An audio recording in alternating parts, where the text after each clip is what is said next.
So दिवसभर पूर्ण पिंपरी फिरलो आम्ही आणि पिंपरी फिरल्यानंतर एक्झॅक्टली दिवाळीसाठी मी काय काय आणलं आहे दाखवते. सगळ्यात पहिले मी आणला हा दिया पूर्ण गोल्डनचा.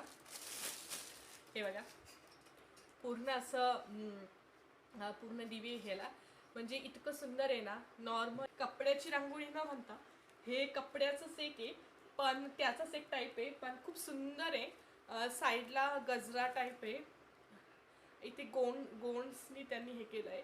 मध्ये कमळ घेतलं मी कारण की श्री महालक्ष्मीला महालक्ष्मी म्हणजे आपल्या देवीला कमळ फार प्रिय आहे आणि आपल्या मेन घरातूनच त्यांचं स्वागत होणं म्हणून मी त्या इंटेन्शननी ही डिझाईन चूज केली.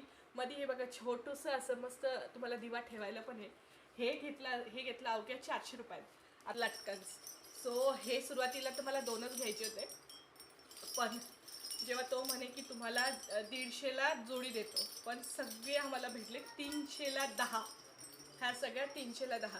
आता ह्या सगळ्या बाल्कनीसाठी मी घेतल्या आहे. सो जेव्हा मी हे सगळं डेकोरेशन करीन तो पण मी एक ब्लॉग तुमच्यासोबत नक्की शेअर करीन. सो ही होती ह्या वर्षी दिवाळीची माझी छोटीशी खरेदी. कशी वाटली कमेंट बॉक्समध्ये नक्की सांगा. भेटू परत नवीन ब्लॉग सहित नवीन वेळेवर. फॉलो सबस्क्राईब नसेल केलं तर नक्की करा. बाय.